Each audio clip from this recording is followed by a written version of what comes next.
யாரு போனாலும் ஏன் பயப்படுது? ஏன் பயப்படுதுன்னா அதைத்தான் விஜய் அவர்கள் இந்த இடத்துல மறைமுகமா சொல்லியிருக்காரு. இந்த ஏர்போர்ட் வர்றதுனால இவங்களுக்கு வேற ஏதோ நன்மை இருக்கு அப்படின்னு ஒரு பொடி வச்சு பேசினாரு. இந்த ஏகனாபுரம் பகுதியில் முதலமைச்சர் ஸ்டாலின் அவர்களுக்கு நெருக்கமான உறவினர்களுடைய ஆயிரக்கணக்கான ஏக்கர் நிலம் இருக்கிறது.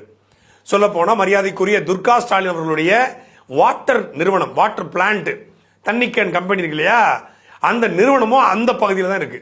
அதுக்கு பக்கத்தில் ஆயிரக்கணக்கான ஏக்கர் நிலங்களை இவங்க வாங்கி போட்டிருக்காங்க. முதலமைச்சருக்கு இணக்கமானவர்கள் அப்படின்னு அந்த மக்கள் சொல்றாங்க. அப்படி வாங்கி போட்டுக்கனால இந்த ஏர்போர்ட் வந்தா ஆட்டோமேட்டிக்கா அந்த இடத்தினுடைய கிரவுண்ட் வேல்யூ, மார்க்கெட் வேல்யூ உயரும். அப்படி உயர்ந்தா மால் கட்டலாம், தியேட்டர் கட்டலாம், பல உணவகங்கள் கட்டலாம், விடுதிகள் கட்டலாம், நட்சத்திர உணவு ஓட்டல்கள் கட்டலாம்.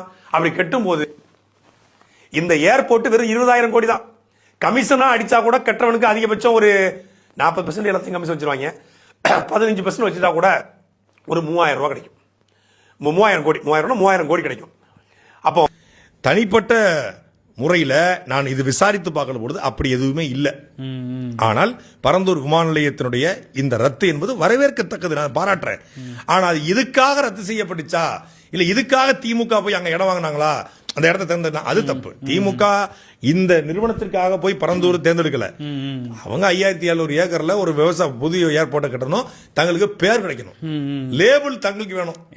திமுக ஏன் பதறது, திமுக ஏன் வந்து கண்டிக்குது, ஐயோ ஏர்போர்ட்ல 20 வருஷம் பின்னோக்கி போயிருவோம், வளர்ச்சி பாதிக்கப்பட்டுரும் அப்படின்னு சொல்லிருக்காங்க. இது வந்து அதிமுக ஆட்சியில் தொடங்கப்பட்டிருந்தாலும் இந்த நில கையகப்படுத்தல் அடுத்த கட்டத்துக்கு போற அந்த ஸ்டேஜ் எல்லாமே திமுக ஆட்சி நடக்குது. திமுக ஆட்சியில் அதுக்கு அப்ரூவல் வந்து கொடுக்கப்படுது. பிளானிங் திட்டம் போடுதல் தான் அதிமுக. அந்த அப்ரூவல் கொடுக்கப்பட்டது வந்து திமுக ஆட்சியில். அப்ப தங்களுக்கு ஒரு பேர் வேணும், பிராண்ட். நாங்க தான் தமிழ்நாட்டோட வளர்ச்சிக்கு இருந்தோம், அப்படியே வந்து நாங்க ஐடி பார்க்க கொண்டு வந்தோம் அப்படிலாம் சொல்றாங்க இல்லையா. அது போல தமிழ்நாட்டுக்கு ஏர்போர்ட் நாங்க தான் கொண்டு வந்தாங்கிற அந்த பிராண்ட் வேணும், அந்த லேபிள் வேணும், அந்த அதுக்கு வந்து தங்களுக்கு உரிமை கொண்டாடணுங்கிற ஒரே ஒரு காரணத்துக்கு. அதாவது என்ன சொல்றாங்க, நம்ம ஊர்ல சொல்லுவாங்கல்ல, வீம்புக்கு அம்பு விடுறது, அதுதான்.